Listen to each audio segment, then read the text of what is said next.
جمهور المغرب الكبير والمحترم والمؤدب خلص على تذاكر مباراة المغرب وأمريكا. ما شاء الله يا جماعة، بجد ما شاء الله. الجمهور المغربي اللي أول ما التذاكر بتطلع بيخلص على التذاكر. الجمهور المغربي اللي هيكون مقفل الاستاد يوم الجمعة إن شاء الله. المباراة المرتقبة والكبيرة بين أمريكا أو بين المغرب وأمريكا، ولازم نذكر المغرب الأول، الفريق المرعب، المنتخب القوي، المنتخب اللي أرعب أو المرعب لكل المنتخبات. كل الإعلام الأمريكي بيتكلم على المنتخب المغربي وقوة وشخصية وهيبة المنتخب المغربي. المدير الفني لمنتخب أمريكا تكلم عن المنتخب المغربي وقال إنه منتخب قوي وإنه منتخب مرعب وإنه من نظري من أقوى المنتخبات في الأولمبياد.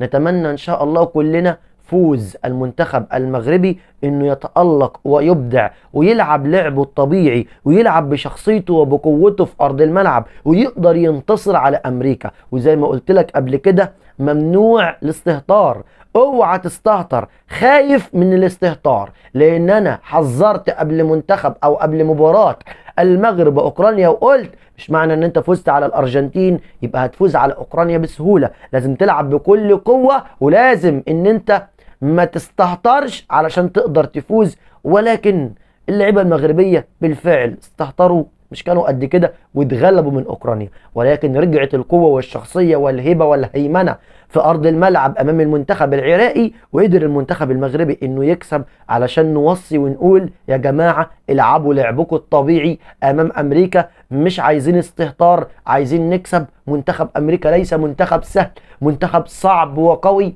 ولاعيبته كلها يعتبر لاعيبة كلها قوية كده وبيلعبوا على عنصر القوة. فاتمنى الفوز والانتصار. تعالوا مع بعض كده نتفرج على الجمهور المغربي في الشوارع في فرنسا ونشوفه بيعمل ايه. وصلى على النبي وقول عليه الصلاة والسلام، واعمل لايك وشير الفيديو في كل مكان واشترك في القناة وفعل زر الجرس عشان يوصلك مننا كل جديد وحصري. وتعالوا مع بعض نتفرج.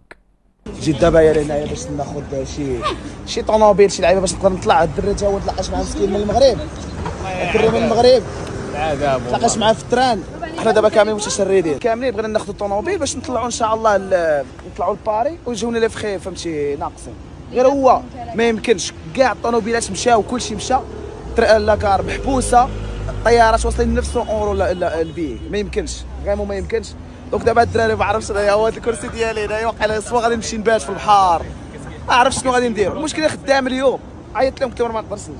المهم نشوفوا شنو غنديروا صافي، هي اللي فيها ياك والله ندير فيها الخير وصافي. اخوان خوكم محنط بالرجل، انا قدام لاكار ديال مارسيل ما لقيتش ترونسبور، فريمون ما لقيتش ترونسبور. المشكله راني خدام والله. المهم الدراري اللي بغى يدير الخير فهاد المسكين هذا مرحبا. شوفوا ما تخموش لي فري لي سونس بياج داكشي كامل انا معاكم فهمتي.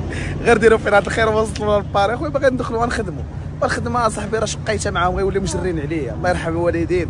المهم اللي غادي اليوم راني كنتسمع انا في واحد القهوه في البنت.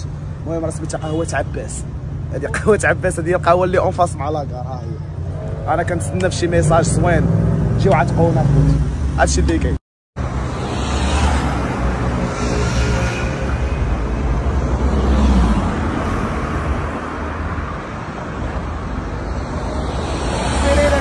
كدير ليا بحال هكا وخفي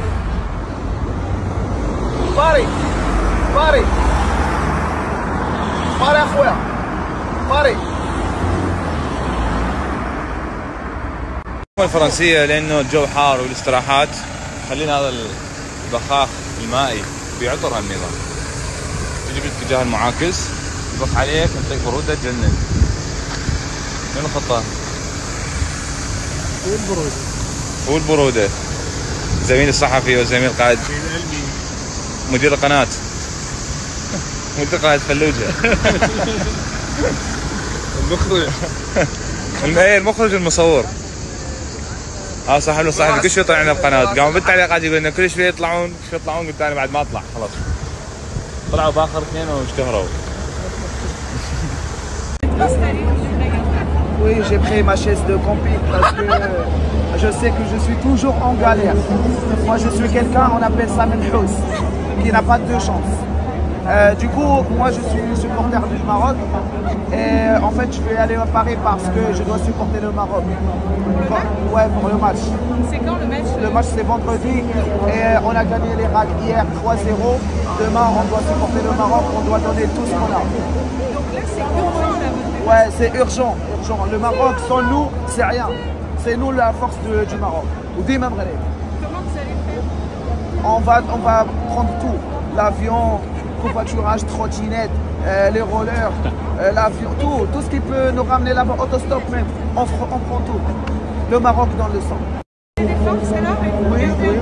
J'ai pris la force déjà des amis que je ne connais même pas, mais je viens de les rencontrer. J'ai pris la force, j'ai bu un peu de l'eau, bien sûr, parce que je suis musulman. Et voilà. En fait, nous les Marocains, on s'adapte avec la situation. Quand c'est bien, c'est bien. Quand c'est pas bien, c'est bien.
Pardon.